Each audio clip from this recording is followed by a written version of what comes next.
La mobilisation avait faibli durant la nuit de samedi à dimanche, mais depuis ce matin 7h, les blocages ont repris. Pour ce soir, les Gilets jaunes restent déterminés et toujours prêts à faire entendre leur mécontentement, comme ici au rond-point de Marnaval à Saint-Dizier, à la sortie de la route nationale 4 dans un mouvement pacifiste. Pour les taxes, il n'y a pas que pour l'essence, c'est pour les taxes. On est taxé, surtaxé, on travaille pour nourrir Macron, sa femme, on ne travaille que pour le gouvernement.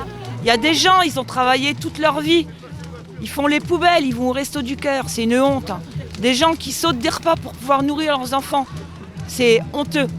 Donc on lâchera rien, on ira jusqu'au bout. Mais on reste un mouvement pacifiste. Tout ce qui a été casse, tout ça, c'est pas de notre faute. Malheureusement, il y a toujours des personnes comme ça. Mais nous, on reste pacifistes. On est là pour exprimer notre mécontentement, on veut pas de casse. Et s'il faut, on ira jusqu'à Paris. Quitte n'importe comment, on bouffe de la merde depuis des années. Si on est privé de salaire, c'est ce qui se passe depuis des années. Donc on ira jusqu'au bout, jusqu'à temps qu'il craque. On est juste là, voilà, pour défendre nos droits. Le général de Gaulle, il a démissionné. Lui, je pense qu'il est temps qu'il prenne ses valises et qu'il dégage.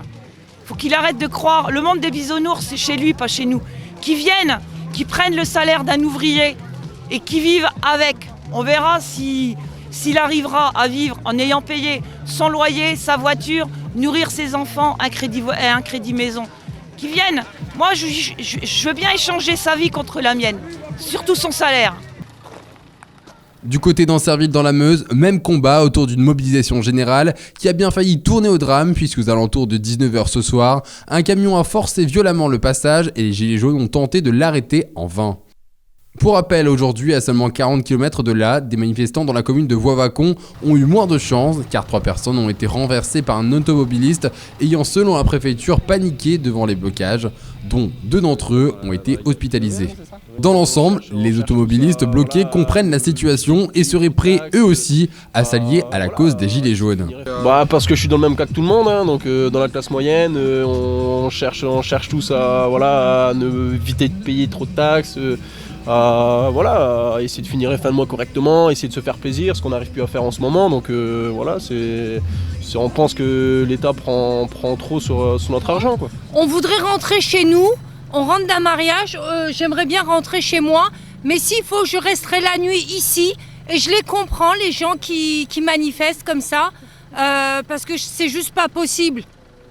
C'est juste pas possible parce que c'est facile pour les personnes du gouvernement. Eux, ils sont bien tranquilles chez eux. Mais c'est nous qu'on en pâtit. Ce soir, quoi qu'il en soit, les manifestants comptent perdurer les blocages dans les différentes villes et certains sont même prêts à dormir sur place pour sensibiliser toute la population.